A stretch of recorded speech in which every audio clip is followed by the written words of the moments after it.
Habari za mchana mpendwa mtazamaji wa Star TV. Karibu katika Star TV Adhuhuri.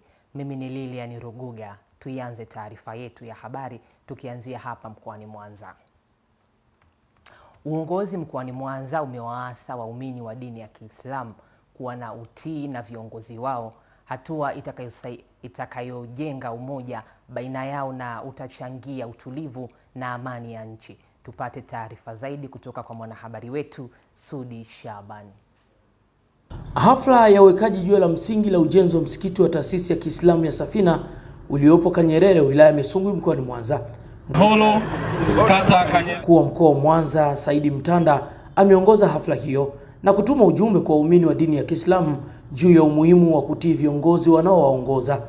Mwenyekiti akiwa na mapungufu kidogo tayari mmeshakaa, atolewe. Hakuna ambaye hana mapungufu. Anaitwa, anawekwa chini kikao cha wazee. Haya mwenyekiti, hayaendi pamoja na majukumu ya taasisi yetu. Kwa hiyo na nyinyi waumini ni lazima tuwatii viongozi wetu ili amani iweze kutawala katika taasisi yetu. Kwa hiyo, lakini ukiona wewe taasisi huiwezi, uende ukaanzishe hapa. Kwani lazima ukae humu? Nenda kaanzishe taasisi yako.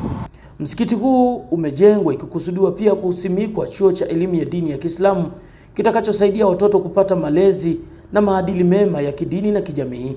Safina Islamic Foundation imejipanga: moja, kuimarisha uwekezaji katika malezi ya vijana ili kuwajenga kuwa rasilimali watu yenye tija na kushiriki katika kuhamasisha amani, umoja na mshikamano wa kitaifa ili kusaidia jitihada za serikali katika kukuza uchumi jumuishi na ustawi wa jamii. Imewekwa wazi msikiti huo umejengwa kupitia msaada wa taasisi ya Qatar Charity ambayo mara kadhaa hutoa msaada wa ujenzi wa misikiti maeneo mbalimbali nchini. Kampuni yetu ya Gangate Construction tumeingia mkataba na Qatar Charity. Tunawajengea Waislamu misikiti Tanzania nzima sehemu penye uhitaji. Lakini pia kuna miradi mingine kama ya maji na yenyewe itakuja pia, na tuko katika hatua za mwishoni kuchimba visima na visima vinatoa huduma. Hadi sasa mradi wa ujenzi wa msikiti huu umefikia 40%. Sudi Shaban, Star TV, Mwanza. Na tuelekee huko mkoani Mbeya ambapo tunaelezwa kuwa mkuu wa magereza mkoani humo, kamishna msaidizi mwandamizi wa magereza SACP Raymond Mwampashe amewataka wake wa askari magereza kuunda vikundi vya kiuchumi ili kunufaika na mikopo mbalimbali inayotolewa na serikali. Taarifa zaidi kutoka kwake mwandishi wetu Laudes Simkonda. Mkuu huyo wa magereza mkoa wa Mbeya ametoa wito huo wakati wa maadhimisho ya siku ya mwanamke duniani yaliyofanyika katika eneo la gereza la Rwanda jijini Mbeya. Jiungeni kwenye makundi. Sawa, tengenezeni andiko. Nini mnataka kufanya? Hela ziko. Tafutaneni nyewe wale ambao ni waaminifu, ambao mkifanya jambo hawezi kutoroka na hela za serikali. Hela zipo. Tunaelewana? Ndio baba. Kuna wakati fulani mpaka hela zinabaki zinashinda nani achukue. Tengenezeni kuanzia watu watano na kuendelea. Baadhi ya maafisa wanawake wa magereza pamoja na wake wa watumishi wa jeshi hilo wamesema iwapo watapata mikopo hiyo itawasaidia kujikwamua kiuchumi na kushirikiana na waume zao katika malezi na ustawi wa familia. Hatukuandaa risala kwa sababu ilikuwa ni ghafla. Tunatamani baba, akina mama wa kambini wewe na shughuli zao za kufanya. Wewe unakopita huko kwenye mambo mengi baba, unakutana na vitu vingi. Hawa kina mama wapate mikopo rahisi. Hawa kina mama wapate biashara na shughuli zao, waweze kuendesha maisha yao na kuinua familia zao. Vyote tulivyoviandaa, naomba mtoke na kitu. Tumepata elimu ya nini? Afya ya akili. Elimu nyingine? Elimu nyingine? Malezi ya familia. Elimu nyingine? Ndoa. Na sauti na baba. Hivyo vyote hivyo tuondoke navyo. Ushirikiano, upendo. Tukiwezeshwa kwa kina mama, naamini kabisa tuna uwezo wa kuwasaidia waume zetu kujikwamua kiuchumi, kwa sababu kwa asilimia kubwa waume zetu ni wanategemea mishahara. Lakini kama tutawezeshwa kina mama, tukianzisha vikundi vya kupata mikopo, naamini kabisa wa kupata kujikwamua kimaisha. Katika kuadhimisha siku hiyo, askari wanawake wa magereza pia wameshiriki shughuli mbalimbali za kijamii ikiwemo kutoa msaada na matendo ya huruma kwa wagonjwa. Laudent Simkonda, Star TV, Mbeya. Askofu mkuu wa kanisa la Carmel Assemblies of God Tanzania, Dr. Evans Chande ametoa wito kwa viongozi wa dini nchini kufanya ibada ya kumshukuru Mungu katika kipindi hiki cha mvua za masika. Twaa Kivale kutoka Dodoma ana undani wa taarifa hiyo. Mkuu huyo wa magereza mkoa wa Mbeya ametoa wito huo wakati wa maadhimisho ya siku ya mwanamke duniani yaliyofanyika katika eneo la gereza la Rwanda jijini Mbeya. Jiungeni kwenye makundi. Sawa, tengenezeni andiko. Nini mnataka kufanya? Hela sipo. Askofu mkuu wa kanisa la Carmel Assembly of God Tanzania, Dr. Evans Chande, akihubiri katika ibada Jumapili jijini Dodoma, amesema kuwa viongozi wa dini nchini wasisubiri kuongoza sala maalum za kuomba mvua wakati wa ukame ili kunusuru kilimo na mifugo, kwani sala hizi zinajumuisha toba na unyenyekevu mbele ya Mungu kwa nyakati zote ili kupata mvua ya manufaa na kuepuka majanga ya ukame. Mvua zinanyesha hata mwaka jana ambapo tulisema mvua zimekuwa chache mwaka jana, lakini haijafikia mifugo tukaona zinakufa tu ovyo. Bado Mungu anatupenda wa Tanzania, wanasifiwe. Kwa hiyo ningeomba tuendelee kumshukuru Mungu kwa ajili ya baraka hizi ya mvua ambazo Mungu amezileta kwetu, lakini zaidi ya hapo tuendelee kuiombea nchi yetu ili tuendelee kudumisha tunu za taifa ambazo tayari tuliachiwa na waasisi wa taifa hili. Aidha, Askofu Chande amewataka waumini kuendelea kusikiliza vipindi vya televisheni na radio ili kujifunza maadili mema na ikiwemo kilimo bora. Mambo mengi yanayoendelea katika televisheni kwa bariki sana. Tunafanya kazi nzuri ninyi waandishi wa habari. Sasa ni mara nyingi msikilizaji wa RFA. Nasikiliza sana. Ni radio ambayo pia inatoa elimu kwa jamii. Mambo ya uzazi, mambo ya dini, na ipongeza sana radio Free Africa. Si kama mnasikiliza. Mimi nasema basi hizo kuna muziki, kuna vipindi vya elimu vya kuelimisha jamii. Ni muhimu, unachukua vizuri vibaya na viacha kama muziki tumeoa sio wewe utaki achana nayo, lakini kuna vipindi vizuri vya kuelimisha jamii. Wachungaji wa kanisa la Carmel baada ya kumaliza semina siku 2 ya maombolezi maalum ya uinjilisti, elimu ya uumbaji ikiwemo wokovu, wanabainisha umuhimu wa kufuata mafundisho ya Mungu. Kwanza kabisa nitegemeze kwa maombi yangu ili jina la Mungu liendelee kutukuzwa hasa pale wengine ambapo habari njema itaweza kuwafikia. Ile safari haijaahirishwa. Safari iko pale pale.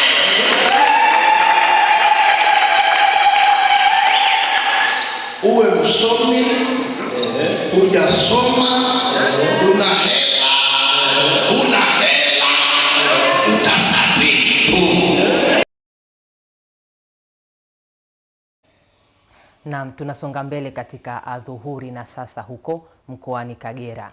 Jumla ya vikundi 115 vya wanawake vimepatiwa zaidi ya shilingi bilioni 1.2 kutoka halmashauri ya wilaya ya Muleba mkoani Kagera kwa mwaka wa fedha 2025-2026. Taarifa zaidi kutoka kwake Mariam Emil. Afisa maendeleo ya jamii wa halmashauri ya wilaya ya Muleba Edina Kabiazi ameyasema hayo wakati wa siku ya wanawake duniani iliyofanyika katika viwanja vya Red Cross vilivyopo wilayani humo, ambapo amesema kuwa kwa sasa akina mama wamekuwa na mwamko mkubwa wa kiuchumi. Ongezeko la uelewa wa fursa za mikopo ya 4% inayotokana na mapato ya ndani ya halmashauri. Wanawake wameomba mikopo itakayowezesha kujiajiri katika shughuli za ujasiriamali na kujiinua katika kipato cha familia sambamba na kuondokana na utegemezi. Mpaka sasa halmashauri imekwisha kukopesha vikundi vya wanawake 115 ambao wamenufaika na kiasi cha shilingi bilioni 1 na milioni 290.1. Wanawake wamekuwa na uwezo wa kujiamini katika kukabiliana na ushindani wa kibiashara. Mkuu wa wilaya hiyo Dr. Abel Nyamahanga amesema ili kufikia uchumi imara, jumuishi na shindani kama inavyorengwa na dira ya maendeleo ya taifa ya mwaka 2025-2050, akina mama na watoto wa kike wanastahili kuwezeshwa kikamilifu.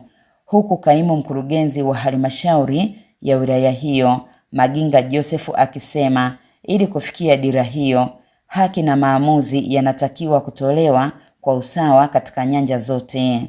Na huu ndio msingi wenyewe, kwamba tuwe sawa katika jamii, kiuchumi, kisiasa, kiuongozi na kadhalika, ili wote tuwe kwenye behewa moja la kuisukuma dunia hii na kuifanya iwe na mabadiliko chanya. Tunapotoa haki ya elimu, ajira, urithi na maamuzi kwa mwanamke, tutafikia lengo la dira yetu. Sawa, tunazungumzia fursa mbalimbali ambazo zinajitokeza kwenye jamii yetu.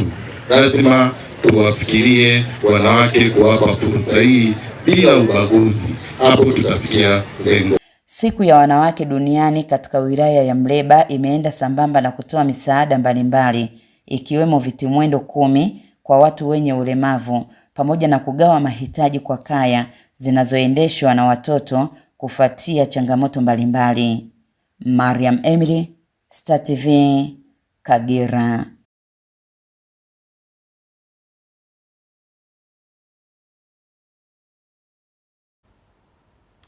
Mbunge wa jimbo la Moshi mjini Ibrahim Shayo amesema atahakikisha amejipanga kuhakikisha jimbo hilo linapata miradi ya maendeleo itakayotatua kero mbalimbali ikiwemo barabara, afya pamoja na elimu. Tupate taarifa zaidi kutoka kwake Diana Rose Charles.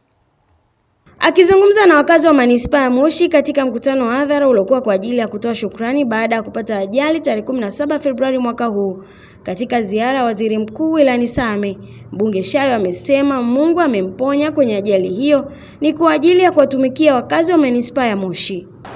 Kwenye ajali ilitokea tukiwa kwenye msafara wa Mheshimiwa Waziri Mkuu. Maneno mengi yanasemwa, lakini nataka niwaambie ukweli. Tairi ya mbele imebasti, rimu ikabasti, lazima gari iende pembeni. Hiyo ilikuwa ni mitihani ya Mwenyezi Mungu, na ninaamini Mwenyezi Mungu ameninusuru ile ajali, amenirudisha, amejua kabisa waliomchagua Ibra kuna kazi hazijaisha, na mimi nimerudishwa ili nije nimalizie kazi zenu, nifanye kazi zenu. Katika mkutano huo viongozi na wanachama wa Chama cha Mapinduzi waliohudhuria nao wakawa na haya ya kusema. Baada ya kufanya kampeni zote zilizofanyika hapa zikiongozwa na Mheshimiwa Rais wetu Dr. Samia Suluhu Hassan, sasa wananchi wanachotaka hapa ni kama barabara zao si nzuri, tuzirekebishe. Kama hawana maji safi na salama, tuhakikishe wanapata maji safi na salama. Na Moshi wanahitaji maendeleo na wala hawahitaji tena siasa. Na niwaambieni, halmashauri yenu ya manispaa ya Moshi, Mwenyezi Mungu akijalia, kama sio wiki hii ni wiki ijayo, habari njema ni kwamba tunaweka taa mji wote wa Moshi. Nafahamu Mheshimiwa Mbunge alipata changamoto ya ajali, lakini tunaendelea kumshukuru Mwenyezi Mungu ya kwamba yuko salama, na tulishaanza baada ya kumaliza kutoka kwenye matibabu, alishaanza kazi na anaendelea na kazi vizuri ndani ya halmashauri yetu ya manispaa ya Moshi. Mheshimiwa Mstahiki Meya ameeleza kwa uchache, lakini tunaendelea na mradi mkubwa wa ujenzi wa stendi ya kisasa ya mabasi pale Nganga Mfumuni na kazi inaendelea, lakini pia tunajenga hospitali yetu ya wilaya na kazi pia inaendelea vizuri. Diana Rose Charles, Star TV, Kilimanjaro.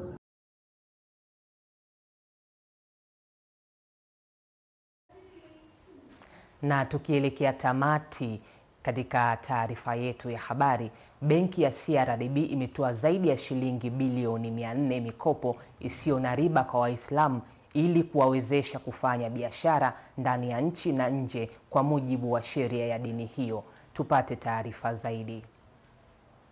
Meneja rasilimali watu wa benki hiyo Godfrey Rutansigwa amesema hayo wakati wa kufuturishwa kwa waumini wa dini ya Kiislamu na wateja wa benki ya CRDB kwenye mkoa wa Shinyanga. Amesema CRDB inatambua sheria za dini ya Kiislamu na kuamua kutoa mkopo hiyo bila ya riba ili kuwasaidia waumini wa dini hiyo kufanya shughuli za kiuchumi. Tunawashukuru sana kwa kuwa mmeendelea kuwa pamoja na sisi na tangu tumeanza huduma hii ya Al-Barak. umma wa Waislamu zaidi ya 400,000 wameweza kufungua akaunti zao na wanaendelea kutumia bila kukwazika kwa namna yoyote ile kwa imani yao. Lakini na sisi kama benki ya CRDB tumeweka uwezeshaji kwa njia ya mikopo isiyokuwa na riba zaidi ya bilioni 400 kwa wateja wetu ambao wanatumia huduma. Bilioni 400 ni kiasi kikubwa sana, kimewasaidia katika kukuza biashara zao, katika kuagiza mizigo na bidhaa nje ya nchi kwa wale wanaofanya biashara kwa kuagiza nje ya nchi. Shehe wa mkoa wa Shinyanga Ismail Makusanya pamoja na mkuu wa mkoa wa Shinyanga wamesema CRDB wamekuwa mstari wa mbele kufuata sheria za dini ya Kiislamu kwa kutoa huduma za kifedha kwa kuzingatia sheria za dini hiyo. Huduma ambayo wanatoa ya kuwajali watu ambao walioko katika uhitaji maalum wanasaidiwa. Ni huduma ambayo watu ambao walioko katika shida mbalimbali wanasaidiwa. Basi tulikwenda pale na mimi kipindi hicho ilikuwa bado ni shekhe tu wa mkoa, kabla sijawa mwakilishi wa mufti kanda ya Ziwa. Mungu ndiyo hufanya jambo hilo, lakini na wao wameingia. Na wala msifikirie kuwa kazi hii ni kwa ajili ya Ramadhani tu, ibada hii ni kwa ajili ya Ramadhani tu, ndio maana mkaribishwa iftari na hivi.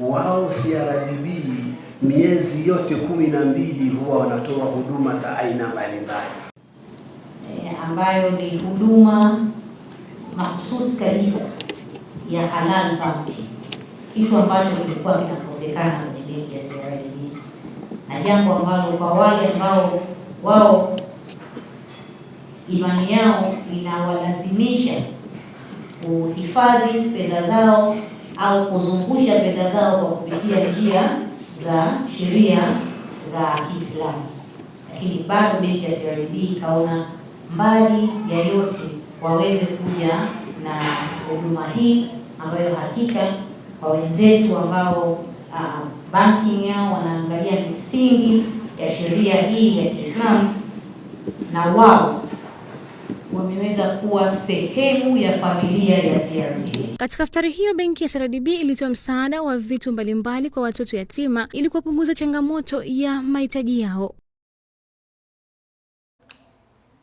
Mtazamaji, huo ndio mwisho wa Star TV adhuhuri. Kwa niaba ya chumba cha habari, mimi ni Lilian Ruguga. Endelea kutufuatilia kupitia hapa Star TV na kutakia mchana mwema.